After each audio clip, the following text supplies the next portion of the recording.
Dolo and Tsleil-Waututh nations, where the university stands. And it's our responsibility as settlers on this land to acknowledge it every day with everything that we do.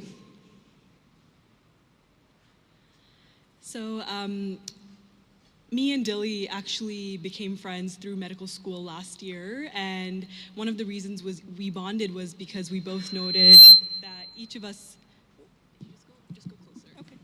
that each of us actually volunteered at the Body Donor Memorial last year without knowing that the other one was going to volunteer. So after our experience last year, we decided that it would be a true honor to be able to help plan the memorial service this year, and we truly are humbled and honored to have been able to do so. One story or one statement that Dr. Claudia Krebs actually said to us prior to our anatomy curriculum last year was that the donors are our first patients. And she told us that just to remember that these are people who have had full lives, who have family and friends, and really to treat them as our first patients. And that truly did stick with us, and that truly is what they have been for us. Their donation has been absolutely has allowed us to gain an invaluable education and has truly set the foundation for us to engage in lifelong learning and humble patient care throughout our medical careers. And we are truly and eternally grateful for their donation. So we'd just like to go over a little bit about the schedule for today. So I believe everybody has been provided with a program. And if you do not have a program, we have them available right at the front over there, as well as at the tables at the back there. So we'll begin by having our faculty speakers, followed by our student speakers.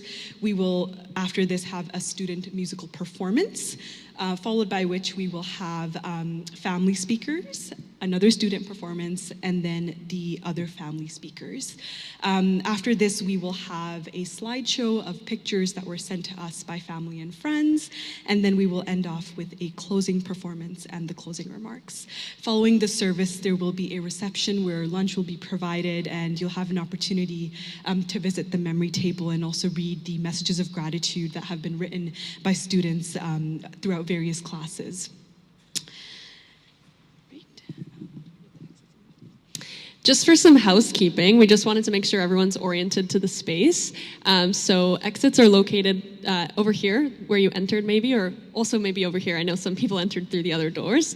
There are also bathrooms over here, and the ushers, if you just give us a wave, can help orient you to the space as well. If at any time in the program you need to leave or visit the bathroom, please feel free to do so.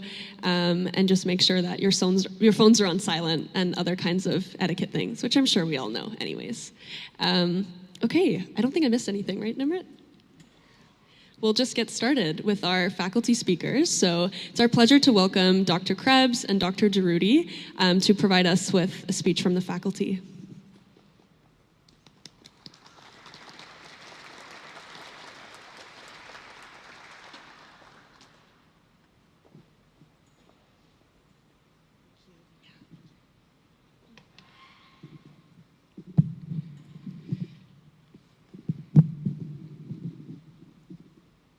Good morning, everyone. Dear families, friends of our donors, dear students, dear colleagues, thank you for coming to this event today, which gives us the opportunity to come together and thank the generous individuals and their families for the gift that they have given to the next generation of healthcare professionals in British Columbia. Thank you to our students for organizing this event. UBC is unique in that this memorial service is entirely organized by the students to show their gratitude to our donors and their families. Thank you for showing this respect and kindness to our donors' families. Thank you for building community. And thank you for your authentic reckoning with the enormity of the gift you were given. And most importantly, thank you to the families and loved ones for coming here and for having been such a transformative part of our students' education. Your gift has allowed our students to learn about the human body and about humanity in the most profound way. The experience in the anatomy lab is one of the most powerful experiences for our students. And this event is a testament to how meaningful this is. The impact is broad and transformative. The gift of authentic, real-life learning made possible through these body donations cannot be underestimated. And the learning in the lab goes far beyond the learning of anatomy. I see the sense of awe in our students, that moment where you get goosebumps and where you connect in a very visceral way with the community around you. Our students have real empathy for their donor. They wonder about their medical history as they find differences and pathologies in the bodies. They're excited about the beautiful nerves, the clever morphology and function of the musculature. They look in deep appreciations at their donor's large heart, and they wonder. They look at their donor with concern and curiosity, and I see a glimpse of their future selves as physicians and healthcare professionals when they take responsibility for somebody's health and well-being with concern and curiosity. I always tell the students it all starts here, with their donor, their first patient, their silent teacher. Mortui vivos docent, the dead teach the living. The donors leave a lasting legacy in the education of students that reaches into the future for decades. All of our students have a life of practice as health professionals ahead of them, and they will teach their trainees, and some of their knowledge will be traced back to their first donor. It's been over 30 years since I first entered a dissection lab, and I still think about my first silent teacher. I'm humbled every day when I enter the anatomy lab, fully recognizing that none of this would be possible without our donors. The generosity and selflessness of your family members, of your friends, is a gift to our students. We all need role models, and the donors to our program are indeed role models for our students, for all of us. Every donor has a life lived, a story told, lasting memories left with those who were closest to them. Every donor has in death left a lasting legacy in the education of our students. Learning about the muscles of the shoulder, for example, can make us wonder about what the donor has carried on those shoulders. How many loved ones have cried on that shoulder? Their strength, their vulnerability. The opportunity to learn with the gift of your loved one's body has given our students more than an opportunity to learn anatomy. It has given them a sense of what it means to be human. Thank you for making this possible.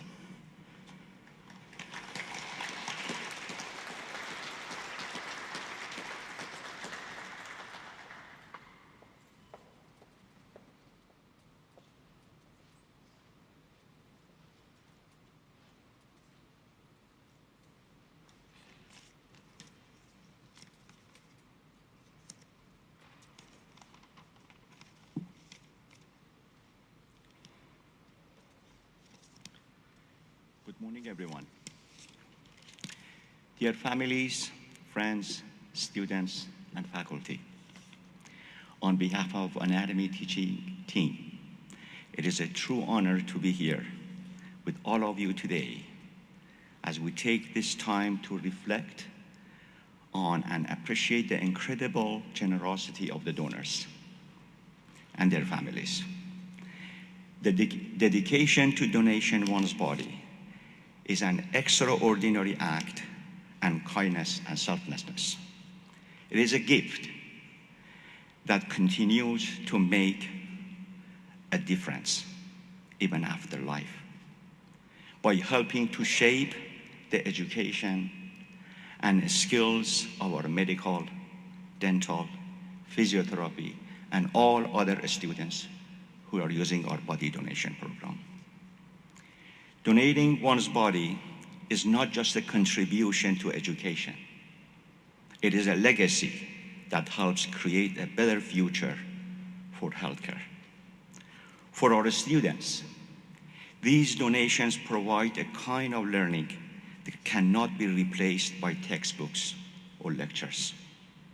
When the students work directly with the human body, they gain a deep understanding of how it functions.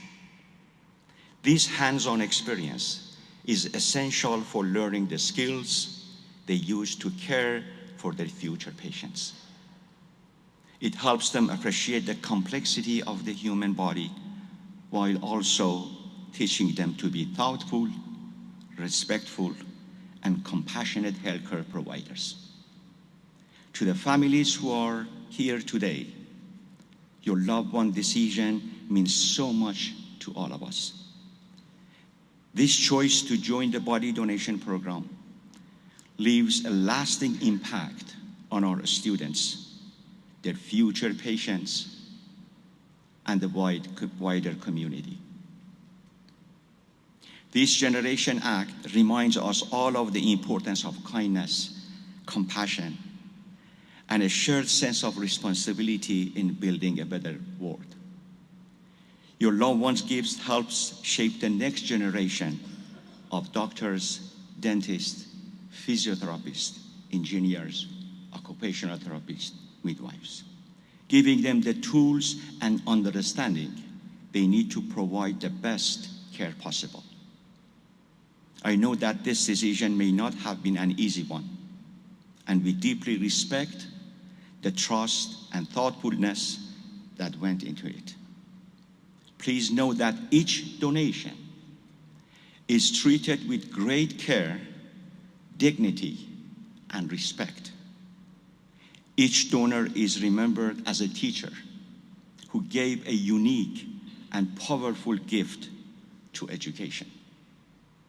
Their impact will continue to be felt for years to come.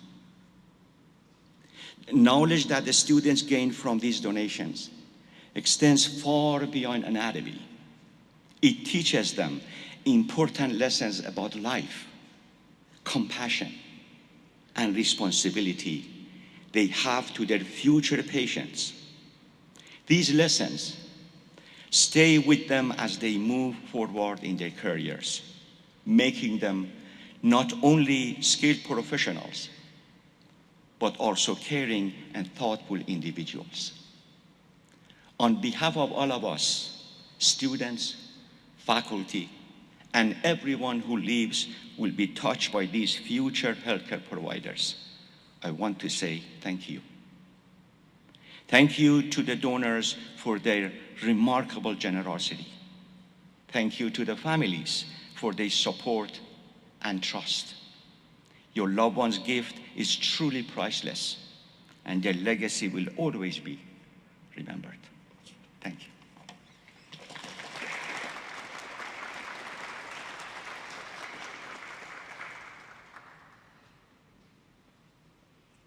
Thank you so much, Dr. Krebs and Dr. Durruti. I know students will agree with me when I say that your leadership and the way that you are in the anatomy lab has definitely made us better individuals, better future healthcare workers, and we really appreciate all that you do.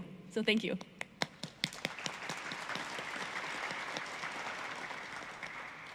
I'd now like to welcome a student from the Island Medical Program, Leah, who is going to share a few words on behalf of the Island Medical Program.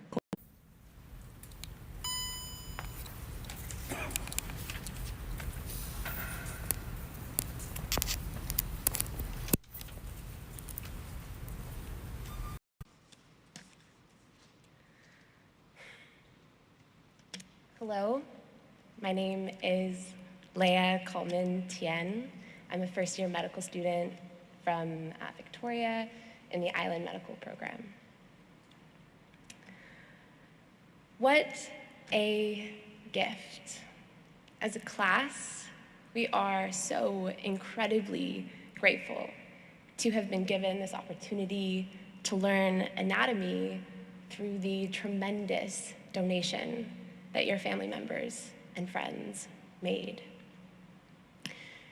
Your family members are some of our first teachers. We learn so much about this incredible, magical thing we call the human body, thanks to their gift. There is this idea that I love that each person is a universe. I know, talking to my classmates, that many of us reflect on this person, this universe that we have been entrusted.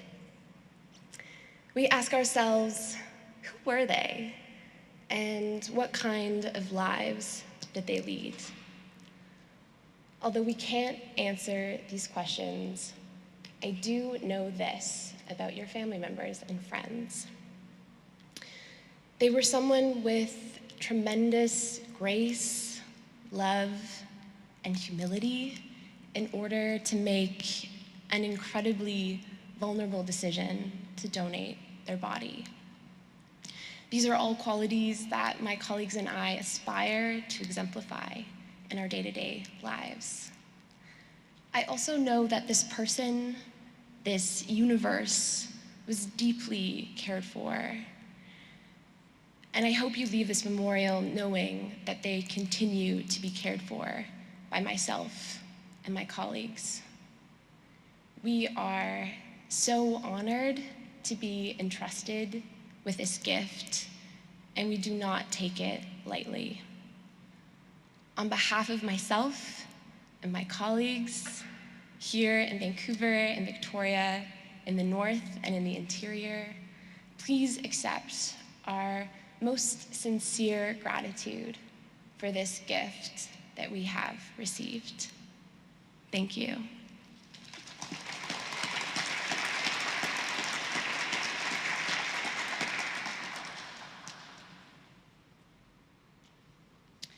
Thank you so much, Leah, for those beautiful words and just really summarizing the thoughts and feelings of our class and medical students so beautifully and so well. We'd now like to welcome Haley from the Northern Medical Program, who'd also like to say a few words.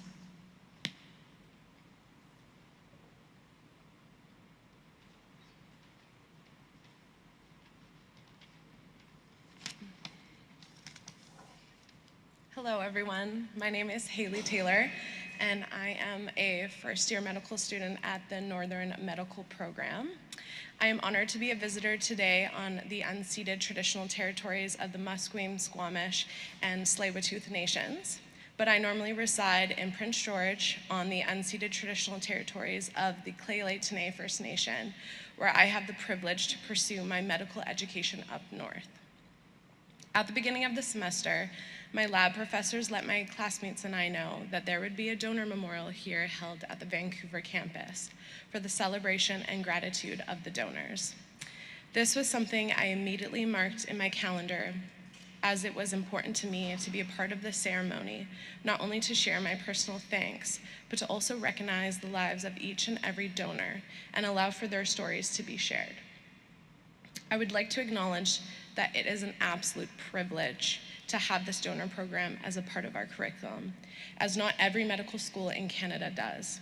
And this allows us as students to have the first-hand learning experience that truly cannot be simulated in any other way. Every donor that was located at the Northern location was respected and appreciated. Each donor was just as much of a teacher as any other one of our professors, as they are giving us an opportunity to learn.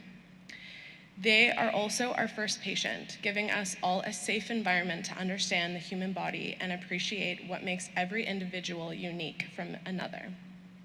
Each donor has a story.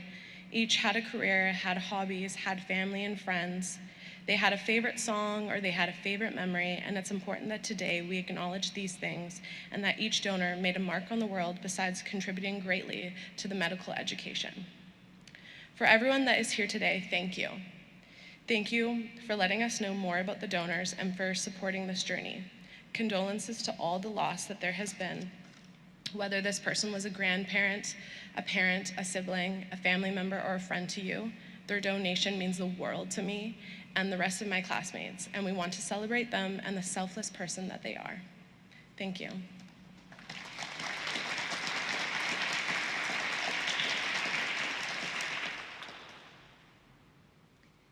Thank you so much, Haley, and thank you to both of you for coming from the distant sites. It's nice to be able to be all together here in Vancouver today.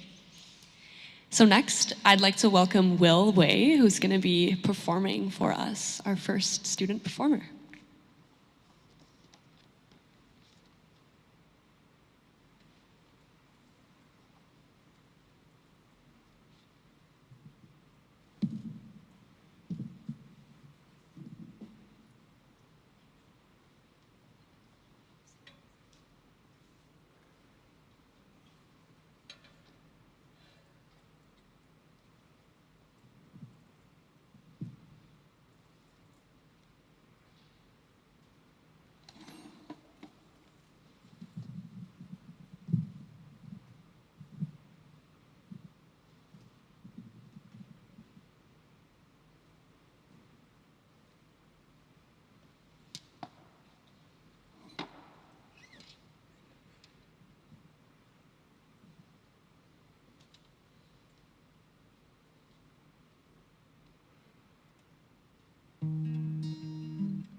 I saw my reflection in the snow-covered hills till the landslide brought me down. Oh, mirror in the sky, what is love?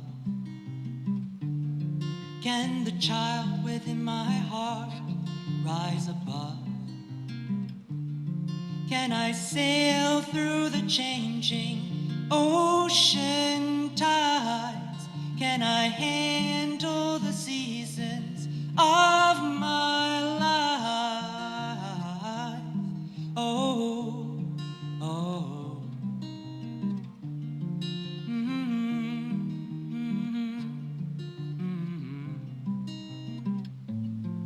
Well, I've been afraid of changing, 'cause I built my life around you. Well, time makes you bolder, even children get older, and I'm getting older too.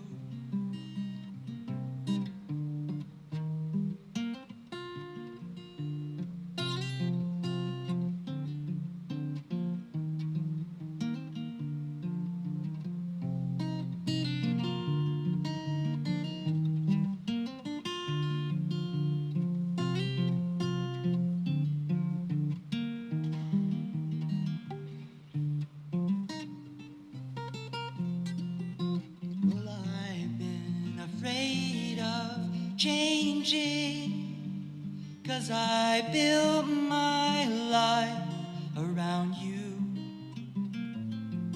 Well, time makes you bolder, even children get older, and I'm getting older too. Oh, I'm getting older too. Oh, take my love, take it down. Oh, climb a mountain and turn around. And if you see my reflection in the snow-covered hills, well, a landslide will bring it down. And if you see my reflection in the snow-covered hills, well, the landslide will bring it down. Oh, the landslide will bring it down.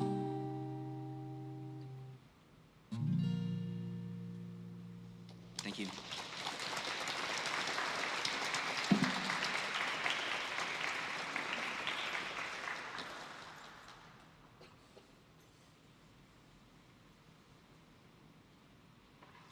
Wow, thank you so much, Will, for that beautiful performance. I got chills during sound check and chills again.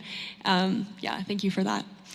I'd now like to welcome our first family member up to the stage. We're going to be moving through a series of family speakers. It's now the portion of the program, which is my favorite, where we get to hear the stories of our donors. So first, I'd like to welcome Nancy Bell. Take your time.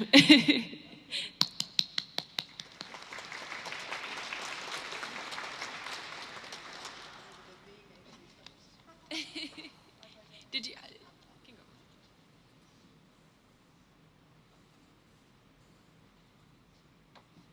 Thank you.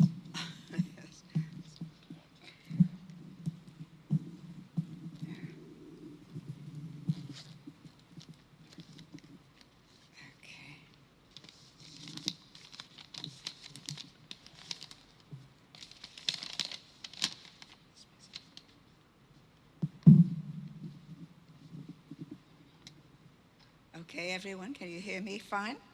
Good, good, good. Okay. Trevor Neil Larden was 87 years old when he died in August of 2023. For over 50 years, he was my best friend, best pal, buddy, my husband, the man I could share my life with, to learn from, to be goofy with and laugh with.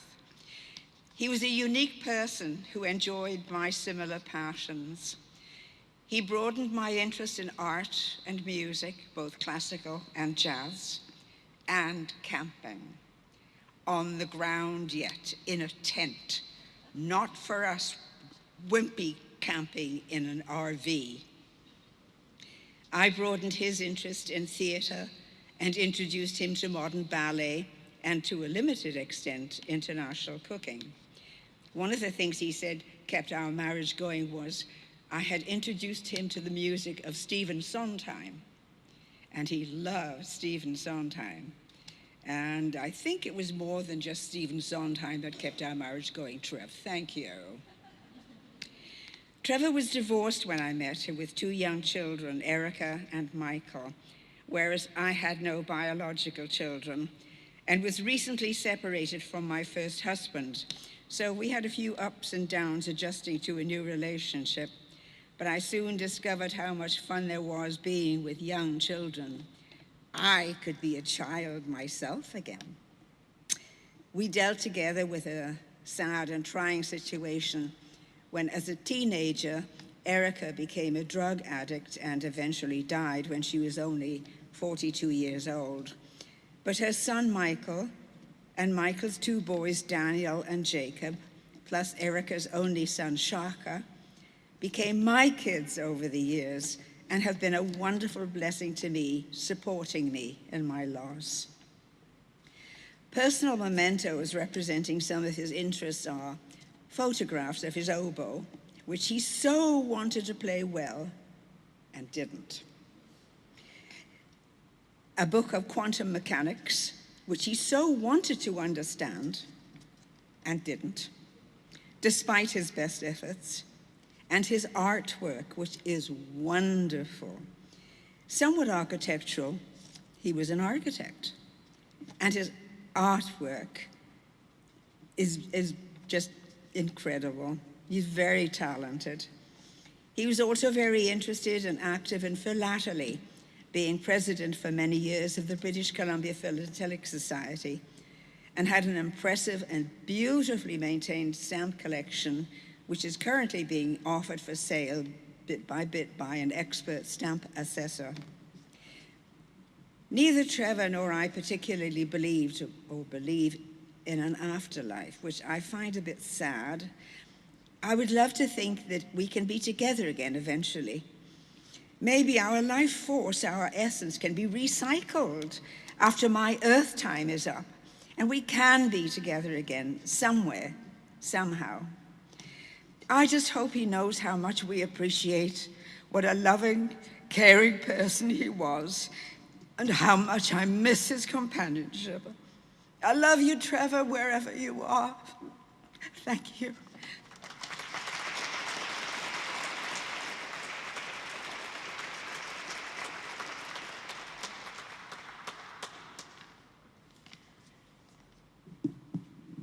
Thank you so much, Nancy, for sharing those beautiful words about your husband. We're truly honored to be able to hear more about him. Thank you. We'd now like to welcome Sean Kearns, or Stephanie McCune. Oh, perfect.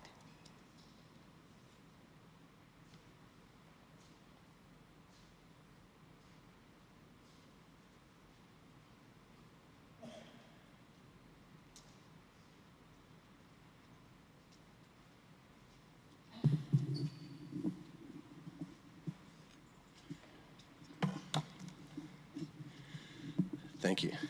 Awesome. I'm just having a bit of a laugh because my friend Renee knew I was needed this printed out. I'm speaking on behalf of my friend Renee Matthew, who asked me to come and read this. She's was incapable of being here, and I'm honored, actually, and actually quite blown away by what I'm seeing here. So I'm very grateful to be here at the moment with all of you. So here we go. In 2019, Brad was diagnosed with a rare and relatively unknown disease called scleroderma. The symptoms were minor at the time, so we put it to the back of our minds. Brad wanted to travel to Namibia, Africa, and then COVID hit. In the summer of 2021, he decided to get the Pertusi, I'm being extra hard on myself because all the PhDs around here,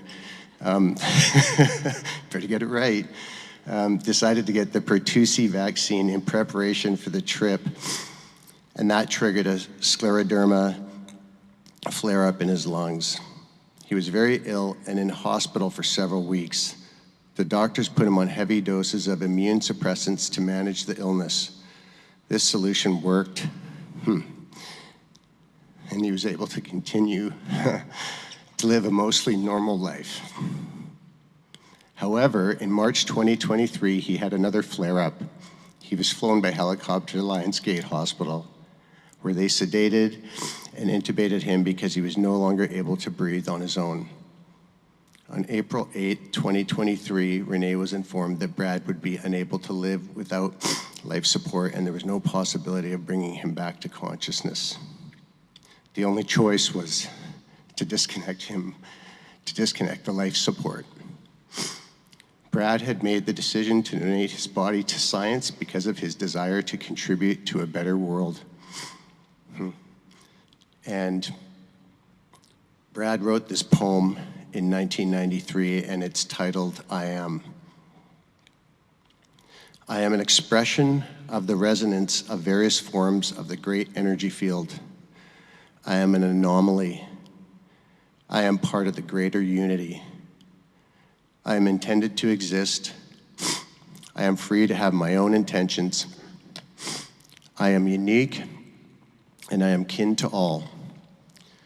I see my purpose as being all that I can be, to overcome the scars of the shame, hubris, hate, and isolation of my ego being, to bring my ego being into joyful, purposeful resonance with the original silent self, to create myself whole, that I might in some way by being so release energy back into the field to refine and enhance the energy of my sphere.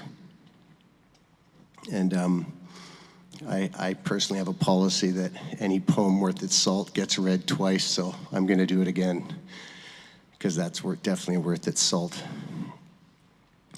I am an expression of the resonance of various forms of the great energy field. I am an anomaly. I am part of the greater unity. I am intended to exist, and I am free to have my own intentions. I am unique, and I am kin to all. I see my purpose as being all that I can be, to overcome the scars of the shame, hubris, hate, and isolation of my ego being, to bring my ego being into joyful, purposeful resonance with the original silent self, to create myself whole, that I might in some way, by being so, release energy back into the field to refine and enhance the energy of my sphere. And she wrote below that, Brad fulfilled his purpose. And I would add that Brad is still fulfilling his purpose, as what I'm seeing right now is there's still a lot going on, and thank you, Brad. The UBC Body Donation Program has been impeccable to deal with in every way. As a result of my experience, a number of my friends and associates have now registered for the program to support the work of science in creating a better world. Thank you for your contributions to that purpose. Renee Matthew. Thank you.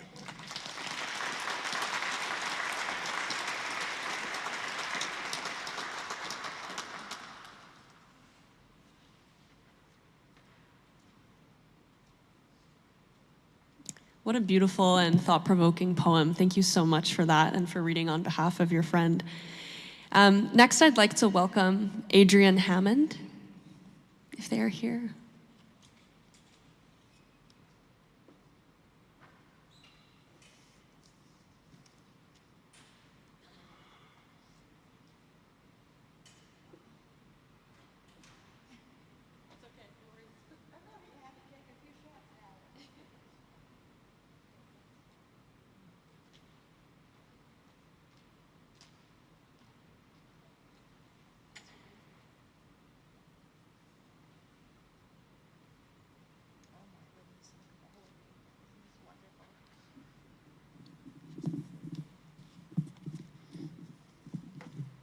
How's that?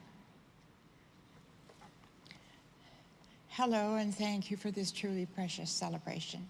I'm so proud that my husband, Fred Hammond, chose to donate his body to the medical school of UBC, and I have plans for the same for my body.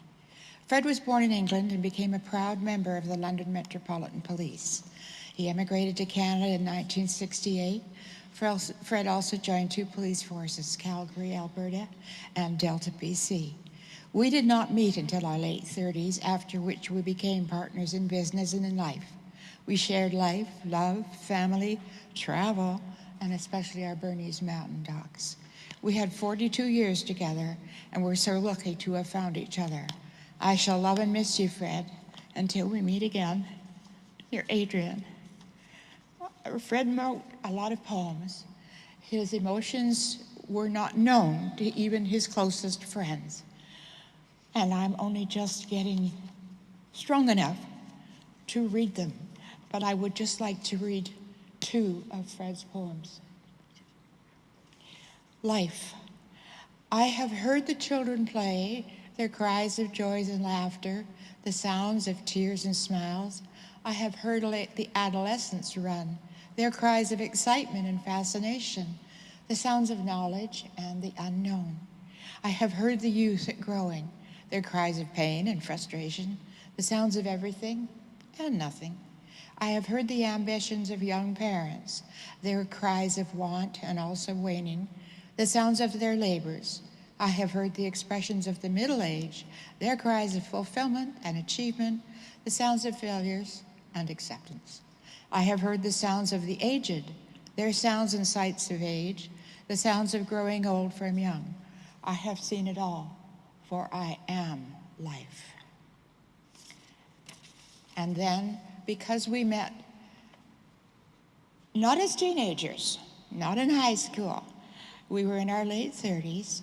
This is just one of the many poems that Fred wrote to me, and I beg your indulgence. Come to me, Come to me in visions sweet, walk beside me down the street. Hold my hand for all to see, that your love's for only me. Squeeze me tight and smile again, we don't care about the rain. Crowds around us everywhere, quite a few will stop and stare. As they gaze and see the truth, it may be hard, because we're not youth. For them to grasp and understand our love's mature, a special brand.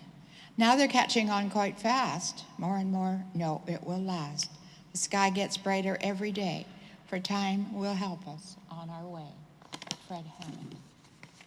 My Fred Hammond. Thank you.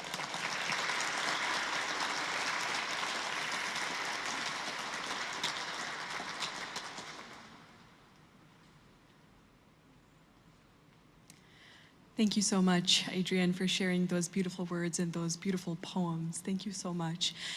We'd now like to welcome two students, Claire and Patricia, who will be speaking on behalf of some family members who have submitted speeches for their loved ones.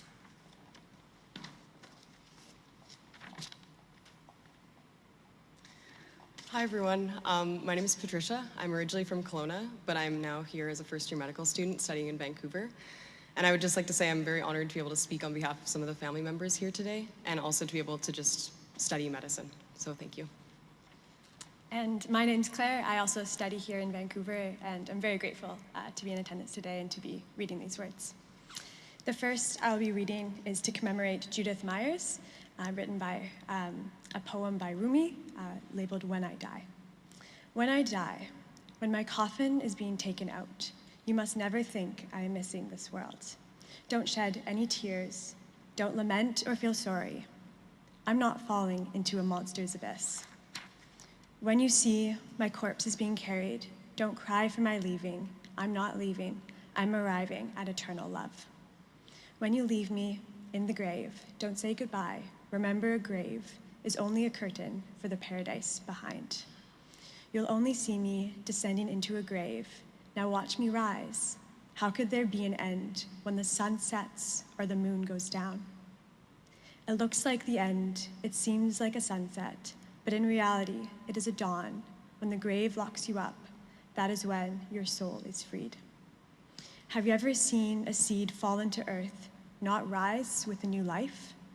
Why should you doubt the rise of a seed named human? Have you seen a bucket lowered into a well, coming back empty? Why lament for a soul when it can come back like Joseph from the well? When for the last time you close your mouth, your words and soul will belong to the world of no place, no time. This next message is to commemorate Sharon Hamill on behalf of her daughter. It's written. Sharon Hamill was born in Portland, Maine, USA in 1942. She was the first of 3 girls and then a baby brother.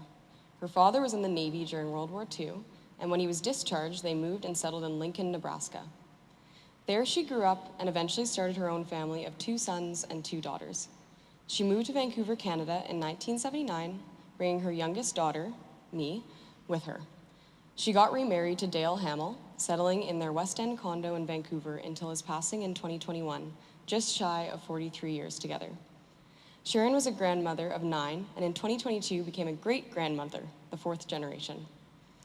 The last year of her life was being moved to Abbotsford to be closer to her daughter until Sharon's passing in 2023. Her wishes to have been donated to UBC was very well documented and talked about most of my adult life. Her beloved father was in education, first as a teacher and then as an elementary school principal for many years. He also had donated himself to the medical students of the University of Nebraska. So I'm sure it's where she also got the idea. Education was so important, and she knew it could be very helpful to the next generation of medical students. I want to thank the students and teachers of UBC for making this happen. It was exactly what my mother would have wanted.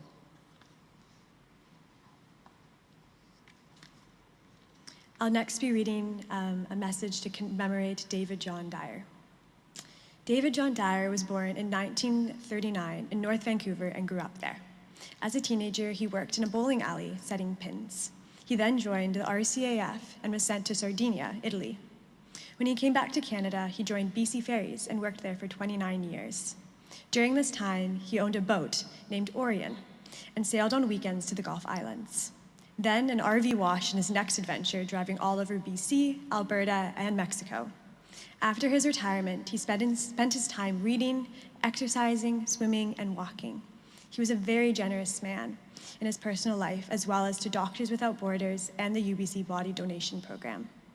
He will be remembered by his good friend Lydia, who was there for him for 10 years and did many things together, and Florence, who always kept a watchful eye on him.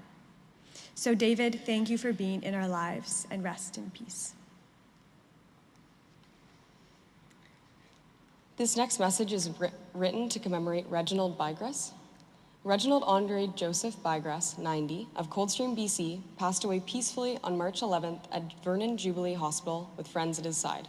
He was born in Hull, Quebec on April 9th, 1932, to Arthur Aldous Neige Pilon Bygras. He was preceded in death by his 10 siblings. Reg left behind a large extended family and many friends. Reg completed his Bachelor of Education and was a French teacher for the Alberta and British Columbia school districts. He helped direct numerous plays and was heavily involved in the drama community. He positively impacted many of his students throughout the years and has maintained countless friendships. Reg was devoted to helping others and was an all-around kind soul. He volunteered for 20 years for the Enderby and District Museum and Meals on Wheels. Reg has kindly chosen to donate his body to the UBC Body Donation Program to help train future healthcare professionals. We want to thank the Vernon Jubilee Hospital staff, notably Dr. Pete Bosma, Brenna, Naomi, his community care nurse, Elaine, and the UBC Body Donation Program. The support we received from everyone involved in Reg's care was incredible. In place of a traditional memorial service, Reg requested that his friends and family gather on their own time to reminisce and have a toast to celebrate a well-lived life. Contributions in memory of Reginald can be made to the Starfish Pact to continue his legacy of helping students.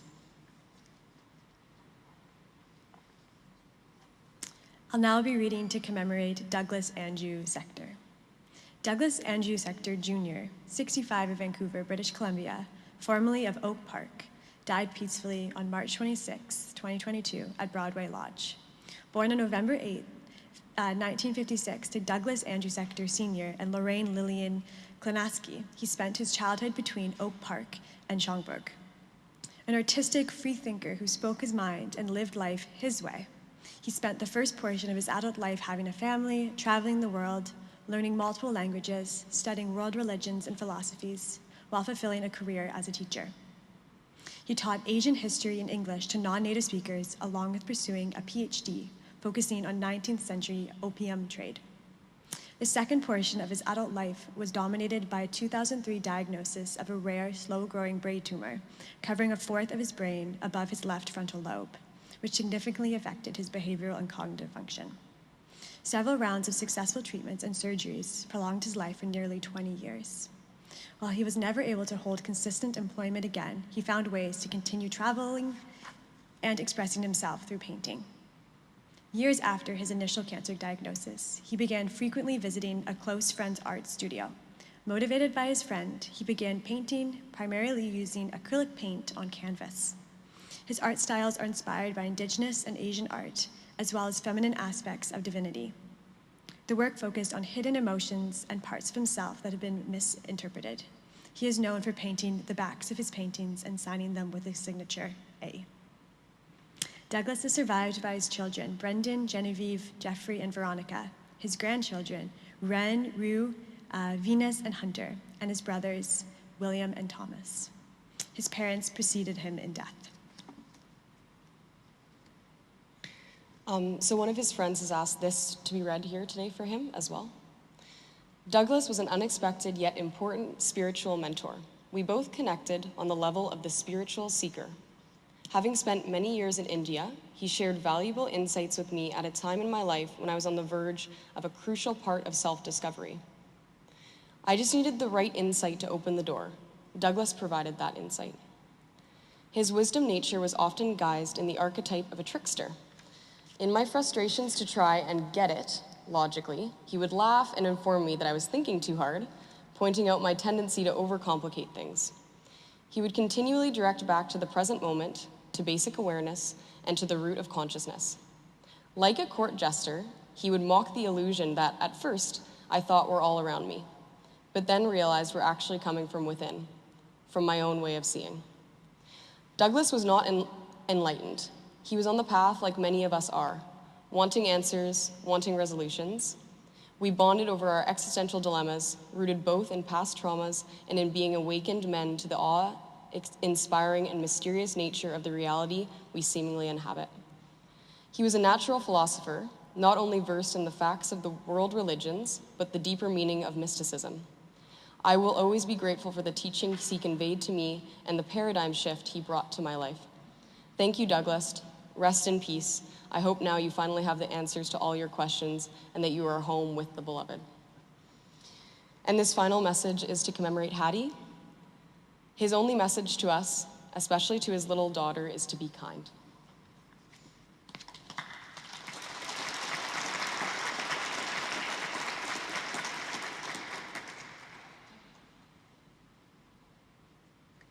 Thank you, Claire and Patricia, for honoring the family members' wishes so beautifully. We're now going to have another musical performance. I would like to welcome Harry Che, Hong Lu, and Jay Huang, who are all second-year medical students.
When you try your best, but you don't succeed. When you get what you want, but not what you need. When you feel so tired, but you can't sleep. Stuck in reverse.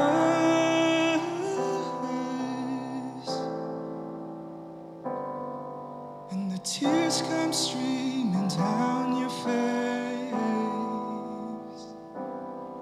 When you lose something you can't replace. When you love someone but it goes to waste. Could it be worse?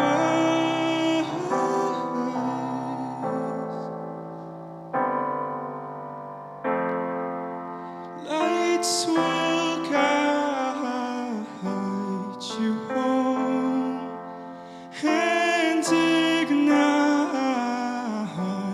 your bones, and I will try to fix you.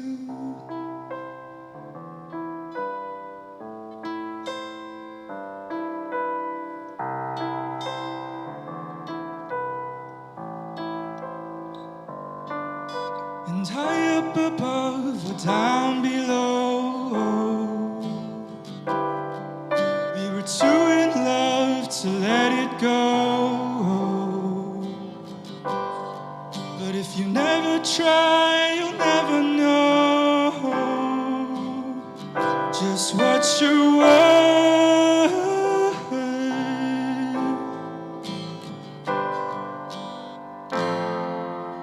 Lights will guide you home and ignite your bones, and I will try to fix you.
lights will guide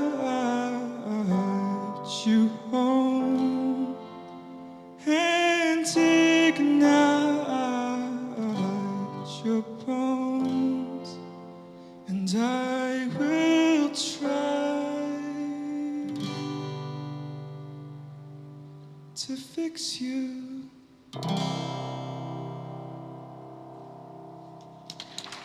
Thank you.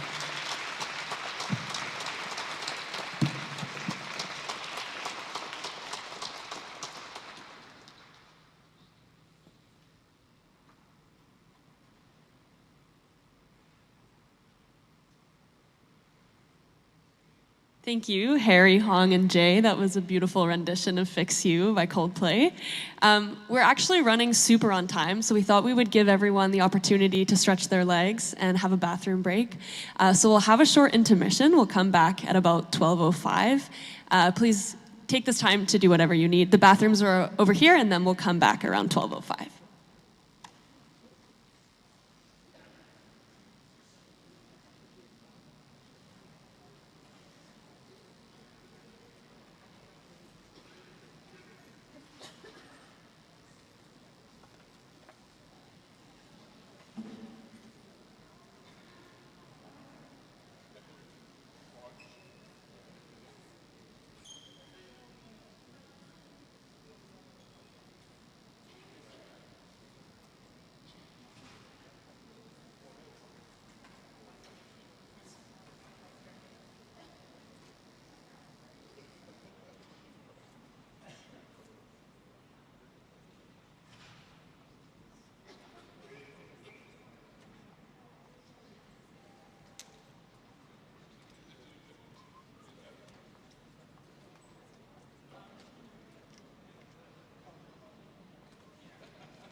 the mic on? Okay.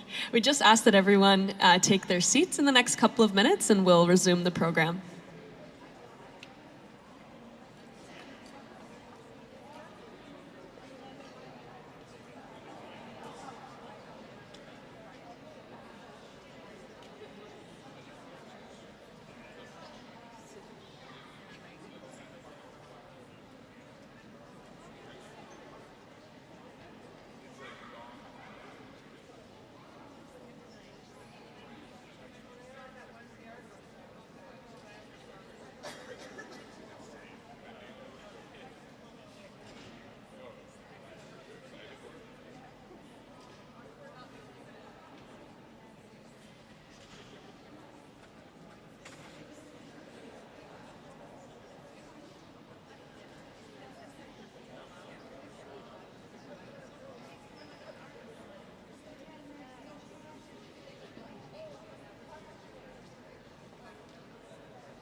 Okay, I hope you've all had a chance to gather yourself, collect your thoughts. A lot of those speeches were really beautifully moving, and it's great that we have this space to reflect on life, on death, on the beautiful gift that your family members have provided with us today. We're going to resume the program, and we're going to start with Liz Stockwell, who has a speech prepared.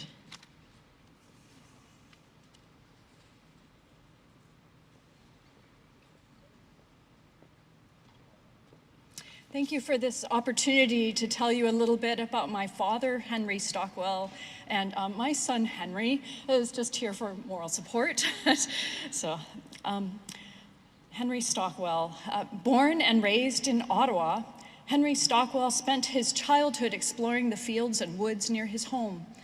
Henry always wanted to live in the tropics, and after medical school at McGill, he began searching for medical residencies that would allow him to work abroad. After a residency in pediatrics in Charlotte, North Carolina, where he met his wife, Hannah, Henry spent a year working at University Hospital of the West Indies in Kingston, Jamaica, where he specialized in treatment of tropical disease in children. After returning to North Carolina, and although still a Canadian citizen, Henry was drafted into the US Army in 1969 at the height of the Vietnam War as part of emergency measures to recruit physicians. Henry would later say, later in life, that being drafted was the best thing that ever happened to him because he was assigned to Panama. After 3 years with the US military, he could continue to work in Panama at Gorgas Hospital as a pediatrician with the Panama Canal Company, where he remained until his retirement in 1997. During his years at Gorgas Hospital, he taught many interns and residents who'd come to Panama for medical training. Although many knew Henry as a physician, he was indeed a Renaissance man. A classical pianist, Henry performed in chamber music concerts with other amateur musicians. He was a radio operator in his younger years with the Royal Canadian Air Force during the university years, and he was a ham radio enthusiast.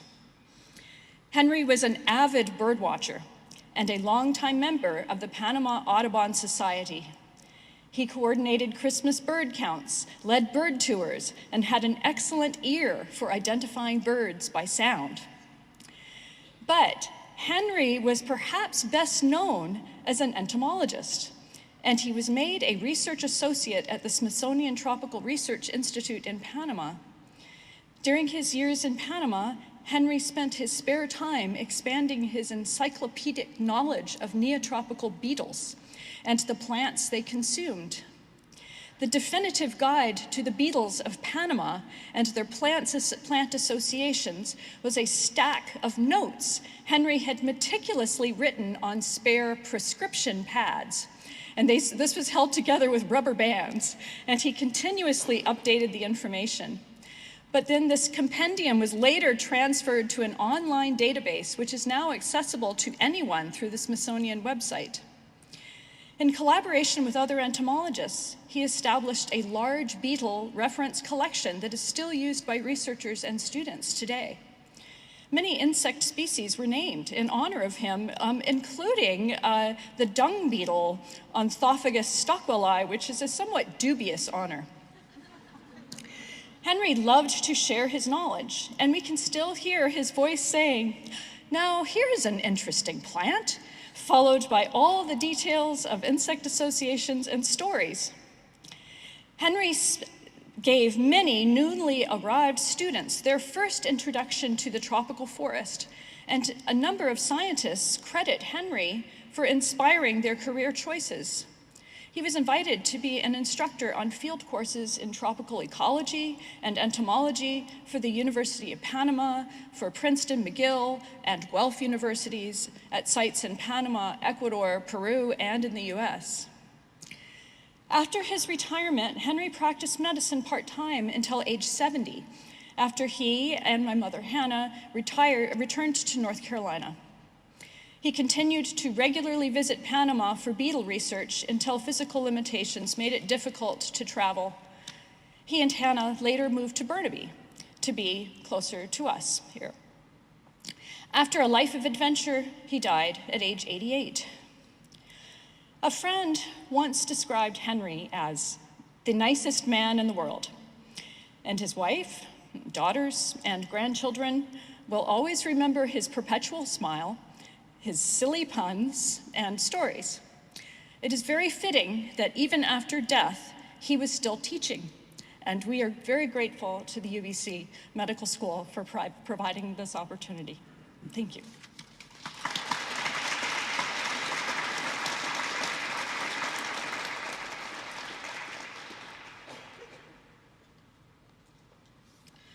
Thank you so much, Liz, for sharing those beautiful words about your father. We'd now like to welcome Georgina Sampson-Matthews to also say a few words.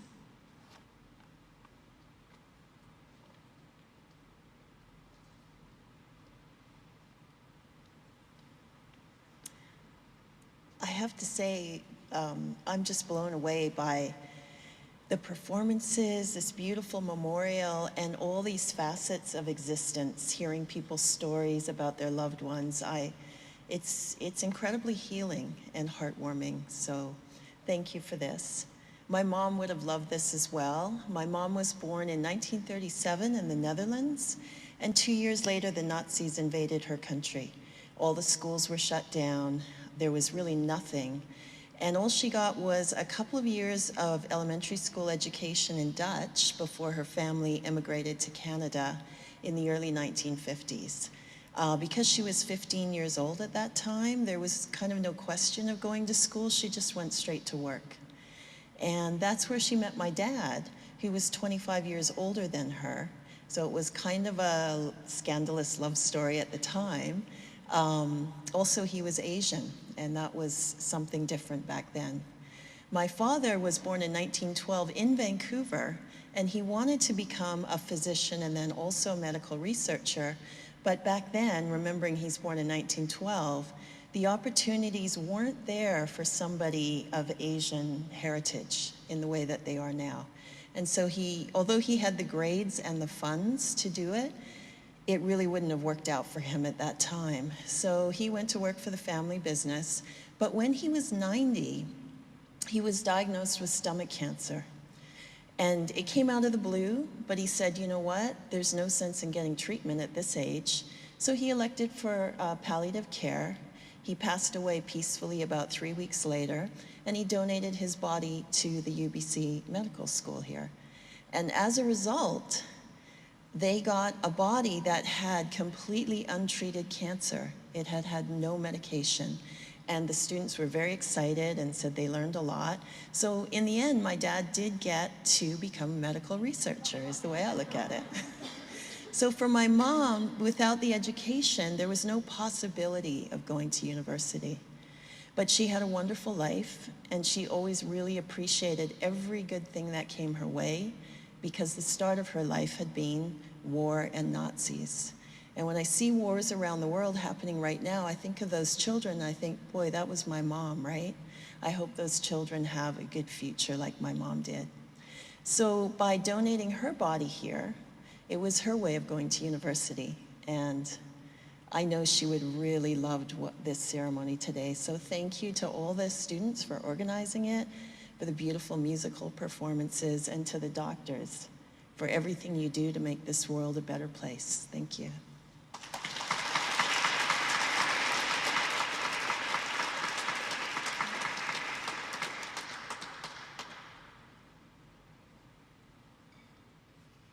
Thank you, Georgina. It's so special that both of your parents ended up donating their bodies to this program. We're so thankful. So next, we have Sarah Aikman to say a few words.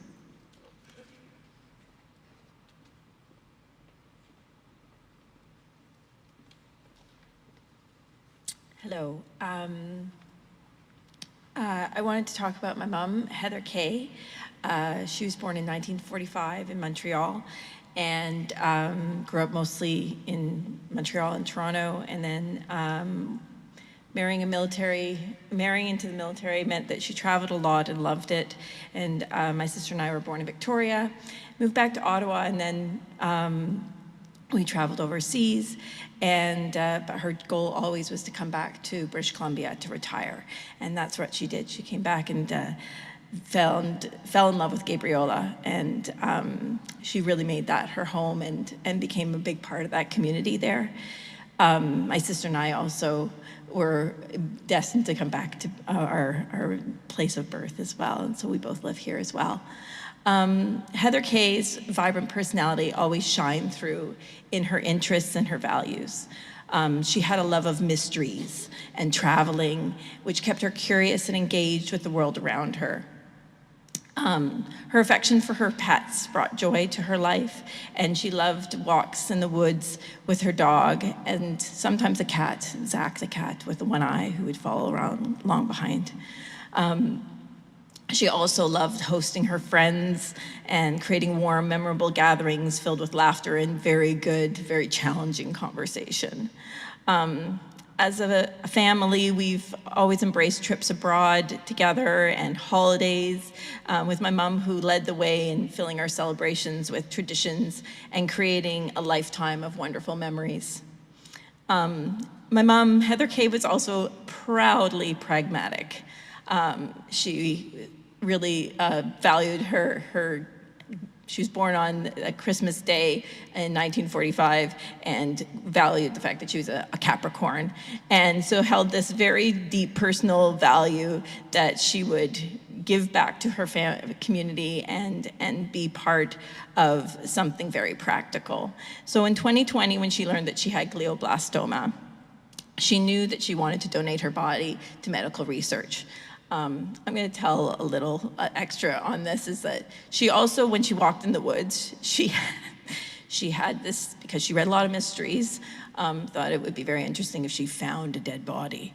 I think this is watching too many of those murder mysteries on Knowledge and such like that, but this was her way of sort of connecting all those dots. And in her final days, in palliative care in Nanaimo, she made sure that her intentions were very clear.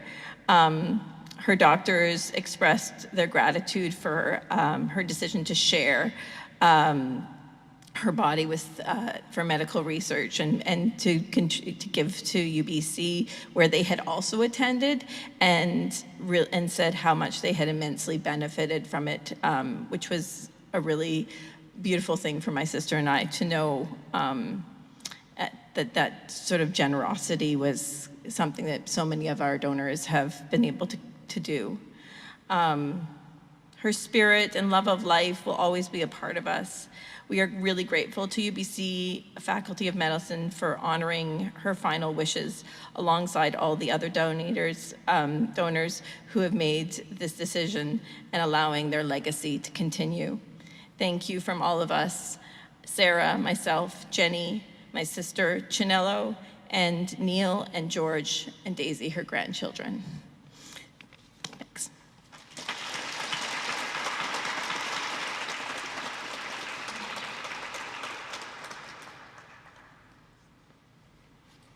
Thank you so much, Sarah, for sharing those words and sharing some special moments from your mom's life. We would now like to welcome again 2 students who will be speaking on behalf of some family members who have submitted speeches. So we'll have Sean and Sherry come on up.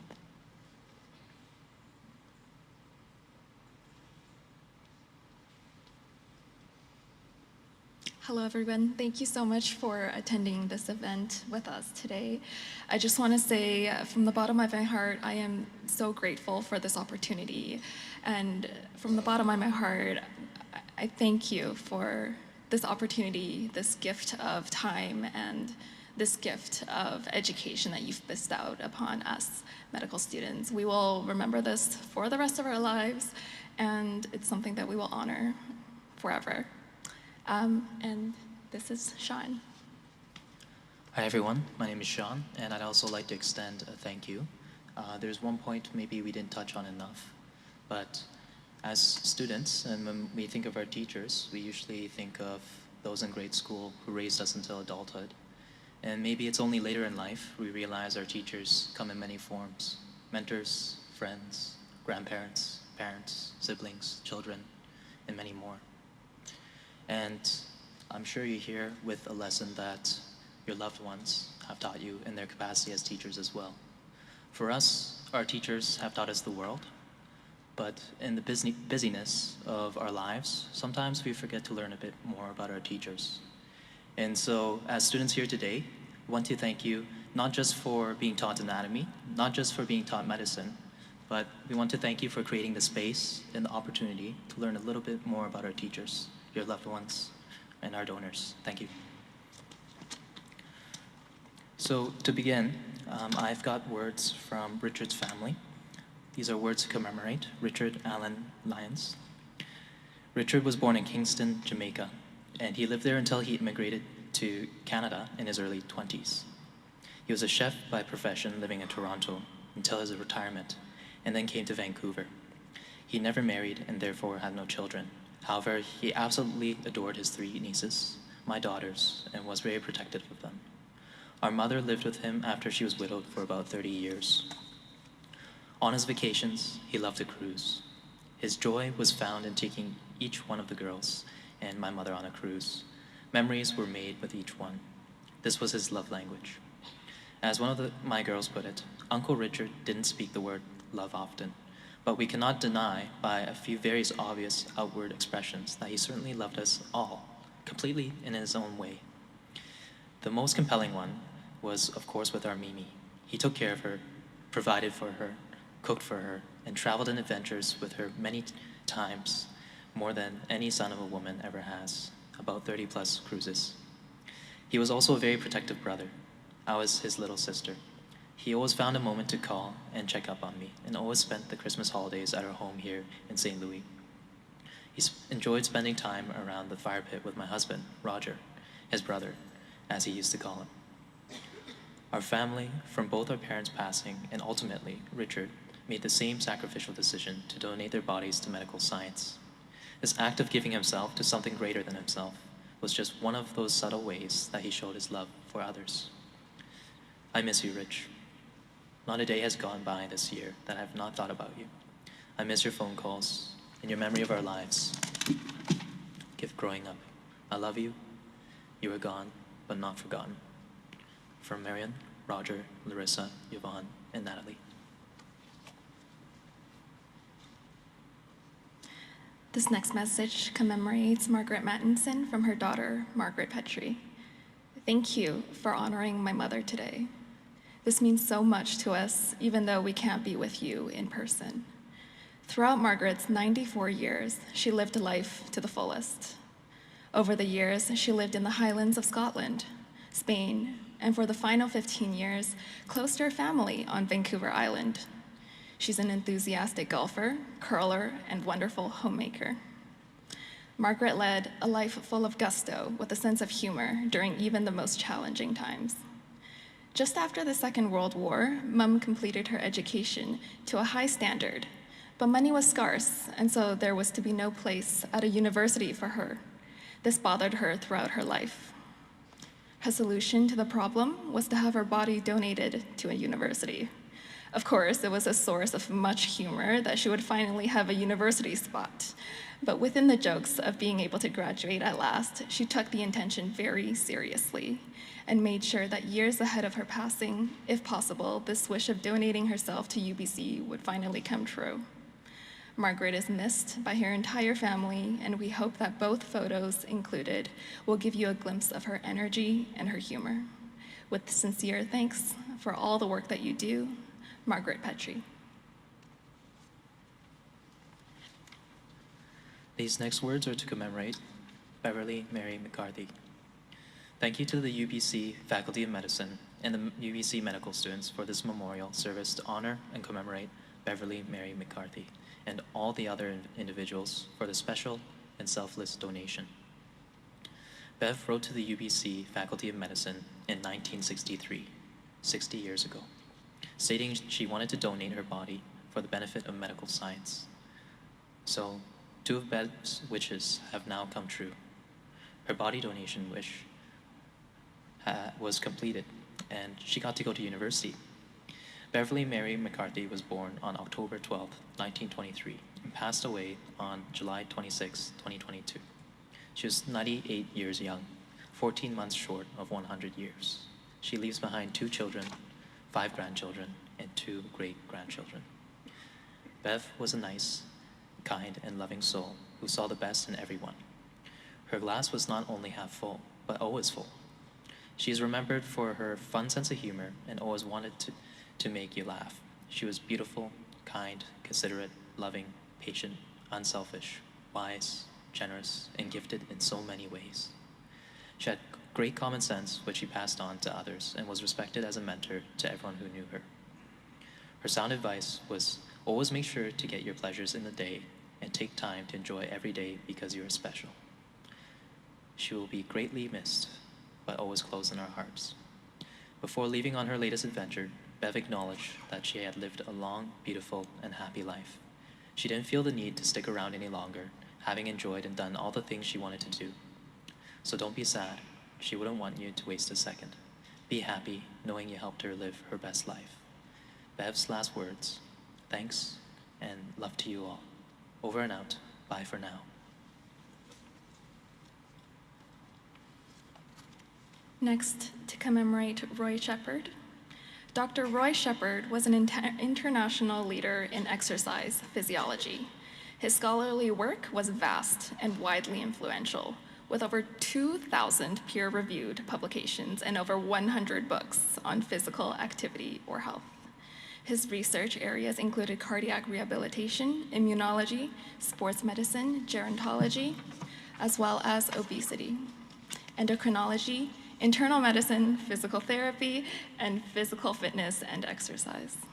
Dr. Shepard was recruited to the University of Toronto in 1964, where he developed one of the first exercise science programs in Canada, led the formation of Canada's first doctoral program in exercise physiology, and served as director of the School of Physical and Health Education, which is now known as the Faculty of Kinesiology and Physical Education. He was also instrumental in developing one of the first cardiac rehabilitation programs in Canada, the Canadian Home Fitness Test, and the Physical Activity Readiness Questionnaire, Part Q. In 2014, he was appointed to the Order of Canada for his pioneering work in the field of exercise science and for promoting the health benefits of physical activity to Canadians. In the words of his peers, The field of exercise science would not exist as it does today without his foundational and significant contributions. Roy practiced what he preached. He was an avid walker throughout his life, exercising daily until just 2 weeks before he died at the age of 93. He believed in generosity and giving back to the community.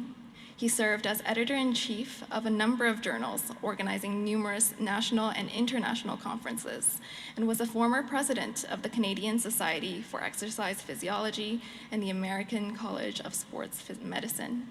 He mentored students, both formally and informally, even after retirement, and actively promoted gender equality and inclusivity in the academic realm and in sport. Roy made annual donations to the University of Toronto and established several scholarships to support both undergraduate and graduate students in the field of exercise science. He felt strongly about donating his body to support the education of medical students, and his family was glad to honor that request. These next words are to commemorate Betty Leona Talbot. Betty was born in Digby, Nova Scotia on June 13, 1931, to Dr. Kenneth Turnbull and Lucy Amero Turnbull. Betty died at 92 years of age, November 29, 2023, at Eagle Ridge Hospital in Port Moody, following a diagnosis of Alzheimer's and a subsequent stroke. She was predeceased by her son, Robert, her brother, Earl, and more recently, her brother, John. Betty is dearly missed and lovingly remembered by her husband, Ronald Talbot, daughter, Linda Taylor Scott, her bonus son and daughter, Donald Talbot and Shelley Surratt, as well as her many grandchildren, great and great grandchildren, and nieces and nephews. Betty met her first love, Fred Taylor, a young sailor, while working on the naval base in Halifax, Nova Scotia. When Fred left the Navy and returned to Ocean Falls on the west coast, it was arranged for Betty to follow him on the train across Canada to Vancouver and then aboard the steamship to Ocean Falls. This is the beginning of many adventures for the 18-year-old Betty. She soon found work in the Ocean Falls Hospital as a dietary aide and lived in the women's residence until their marriage in Victoria in 1950. They remained in Ocean Falls, where their daughter, Linda Lou, was born in 1952, and their son, Robert, in 1955. In the late 50s, the family moved to Vancouver Island. They lived in Victoria, Port Alberni, and Lake Cowichan before moving to the mainland and settling in Port Moody. These moves were to accommodate Fred's work in the tugboat and logging industry. Betty treated each move as an adventure and quickly created home wherever we lived. She didn't stop until the last picture was hung on the wall and the famous peanut butter cookies were in the oven. An ode to those peanut butter cookies was written by an old friend. Little cookie, round and brown, tinged on top with a golden crown. Many others end up failures, but not the best. They are Miss Taylor's. Throughout all the moves, Betty maintained lifelong friendships from her early years in Nova Scotia and made many more friends from her community, church, and her work. Betty faced many challenges throughout her life, and her strength and positive energies carried her through these times. Times weren't always easy, and eventually Fred and Betty divorced, but remained friends until Fred's death. Fred had a family bench installed along the river in Lake Cowichan, and the plaque reads, Fred, Betty, Linda Lou, and Bobby, memories. In the early 1980s, Betty met the second love of her life, Ron Talbot. Betty had moved to Port Coquitlam to be closer to her children and grandchildren. Betty never learned to drive and enjoyed walking. One day, walking down Shaughnessy Street in Port Coquitlam, on her way to the skating rink with her skates over her shoulder, she caught the eye of handsome and personable Ron Talbot, looking out his office window. They became inseparable and were married on August 30th, 1986. Ron and Betty enjoyed a wonderful, lasting love affair for nearly 40 years. They enjoyed a rich social life with many dear friends, traveled Canada, enjoyed cruises, and spent their time with family. Betty worked in retail and the service industry for over 50 years. She began working at Kmart and Port Coquitlam in security. Betty wasn't 5 feet tall and never weighed 100 pounds, but she could be a force to be reckoned with. Eventually, she moved to Lingerie and was with Kmart for 25 years until her retirement. Betty raised her children to have a strong work ethic and be independent. She was proud of her children's achievements and successes. Following retirement, Betty volunteered extensively with the city of Port Coquitlam while supporting Ron in his 14 years as city councillor. Betty had the most amazing welcoming smile, and she always remembered people by name. She never forgot a name. She was gracious, kind, and had a quality that made you feel like you were special to her. She enjoyed people and laughing. She loved music and attending Vancouver Symphony evenings with Ron. Betty also loved Elvis and would sing along knowing the lyrics to all his songs. She loved playing rummy with her grandchildren and was a ruthless player that changed and added to the rules as the game progressed, usually to her advantage. Betty will be remembered for her smile, her quiet demeanor, and her resiliency when life threw her a curveball. With admiration, respect, and appreciation, we remember her long life and the unique person that she was. Betty leaves us with a reminder to live our lives as fully and bravely as we can. We are grateful that she was a part of our lives. This next message is to commemorate Shirley Gibson. Shirley Gibson was born in 1930 in the small town of Lunder, Manitoba. She loved her family, a funny story, and playing a good ragtime tune on the piano. She'll be remembered for her years spent golfing, writing, and working at our family printing business in North Vancouver. Her donation to UBC was very important to her. She always told us, "I wasn't able to go to university, so this will be my chance."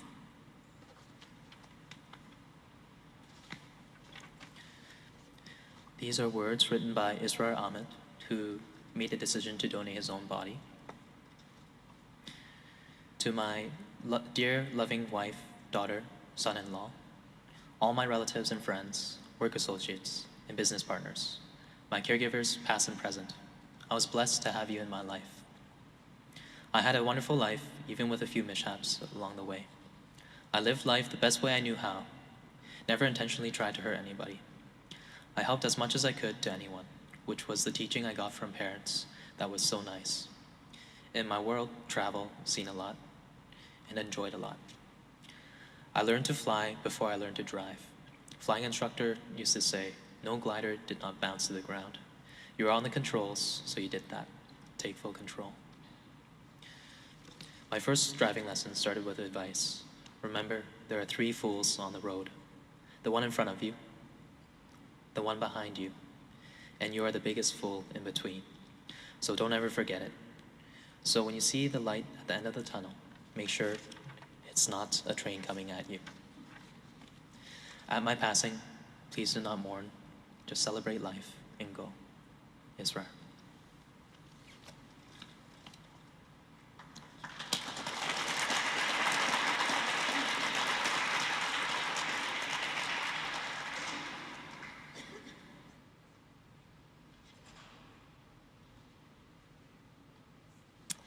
Thank you so much, Sherry and Sean, for reading those speeches out loud, and to the family members who submitted them. We really appreciate you sharing those special moments with us.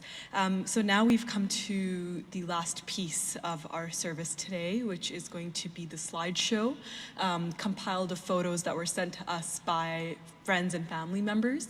And while the slideshow is playing, we will also have a closing performance by Dilly Cooner, right here on the right. So without further ado, we will get started.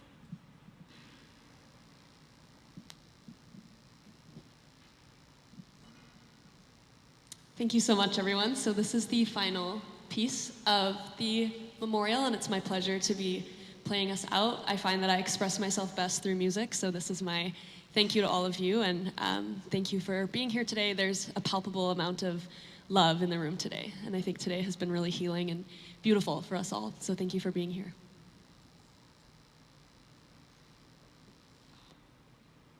The piano was not on. Thank you for being here.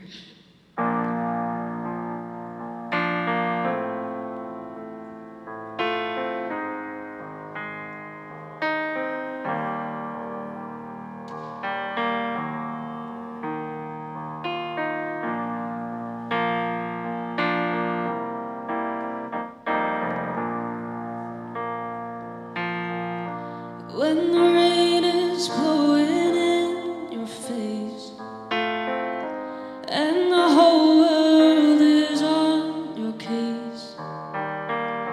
I could offer you a warm embrace to make you feel my love.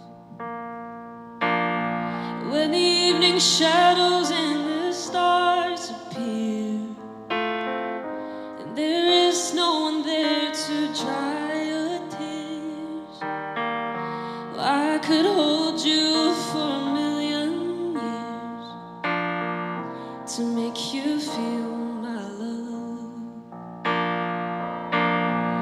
I know you haven't made your mind up yet, but I would never do you wrong. I've known it from the moment that we met. There's no doubt in my mind where you belong. 'Cause I go hungry, I go black and blue, and I go crawling down the avenue. No, there's nothing that I wouldn't do to make you feel my love. The storms are raging on the rolling seas and on the highway of regret. The winds of change are blowing wild and free, 'cause you ain't seen nothing like me yet. I can make you happy, make your dreams come true. You know there's nothing that I wouldn't do. Go to the ends of the earth for you to make you feel my love. To make you feel my love. To make you feel my love.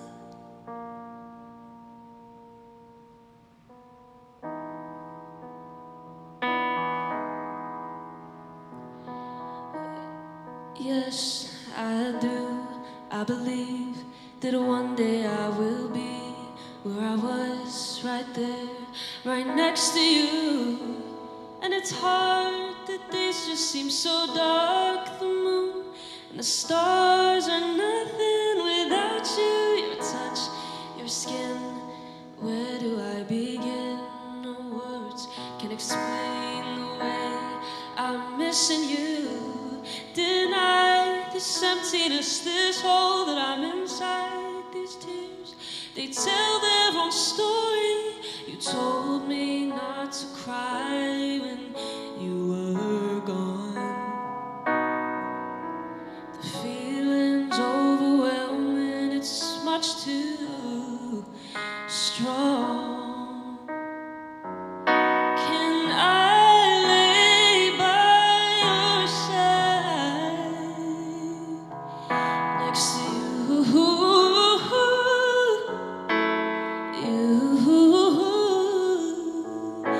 And make sure you're alright. I'll take care of you. And I don't wanna be here if I can't be with you tonight. I'm reaching out to you. Can you hear my call? There's hurt that I've been through. I'm missing you like crazy.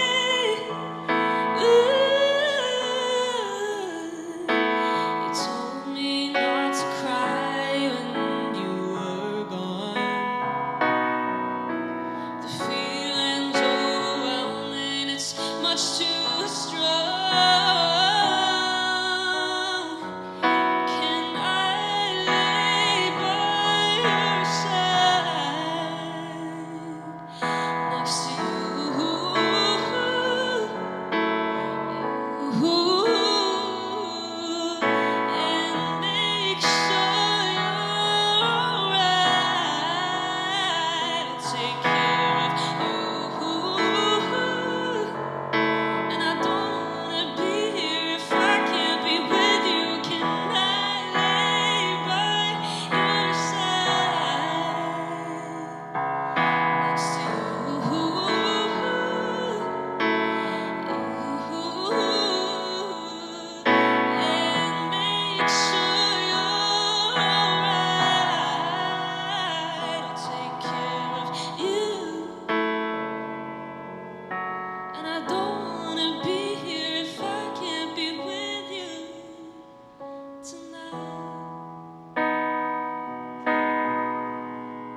Thank you very much.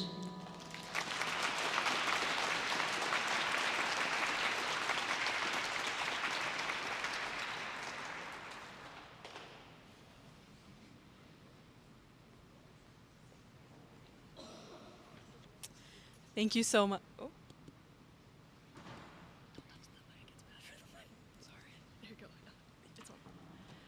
Thank you so much to Dilly for such a beautiful, beautiful performance, and again to all the friends and family members who sent in these special photos that I'm really glad we were able to compile into a slideshow for us all to view today. So thank you once again.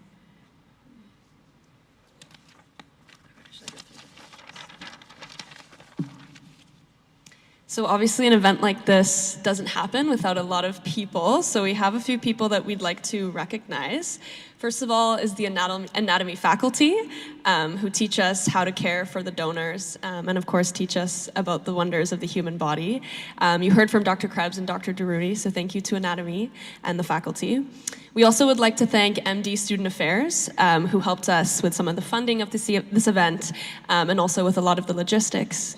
Next, we'd like to thank Alternatives Funeral Home and the IT staff for being with us today, providing the beautiful decorations and the AV, and of course, our sound techs as well.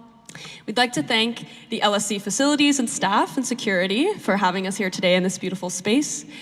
We'd like to thank our student volunteers, some of which presented and spoke on behalf of family members. Thank you for that. We'd like to thank our student artists and musicians. On your programs, if you flip them to the back, you'll see there's actually some art that was created by medical students as well for the event, as well as the musicians here who performed today. And then we'd like to thank our classmates, friends and family who have gathered here today. And of course, last but by no means least, the donors themselves who we are here to recognize today. Thank you.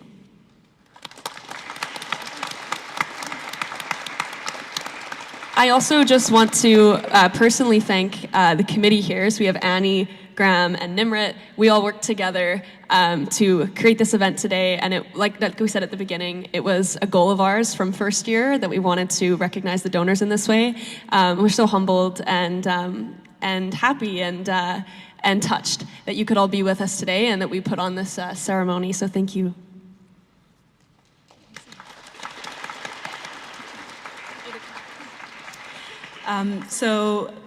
We now have lunch ready, so if you would be able to just go to your left and please have some lunch, and feel free to sit at these chairs or anywhere else you'd like.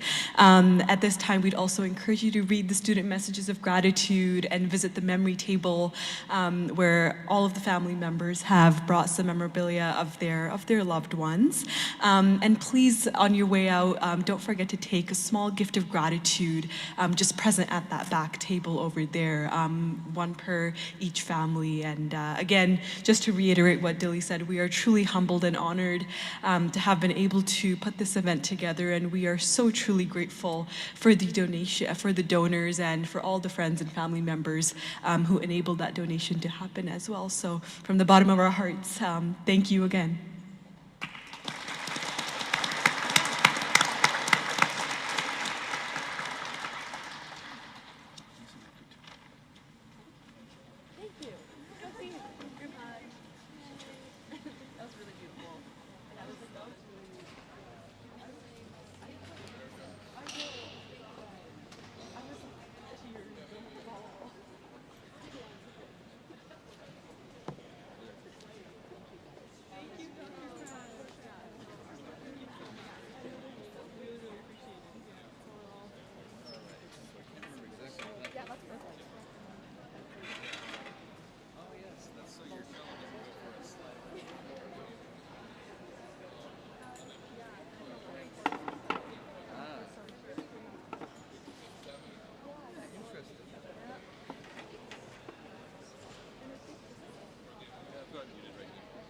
That's why I brought this with me. That way I can turn it off.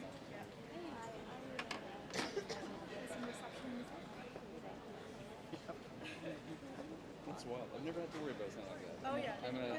I'm a horn player and a guitar player, so it depends. Like, neither one of those things. Like it's fine. Oh yeah. It's just because it's like a hard fingers. No, that's brilliant. All right. So,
No,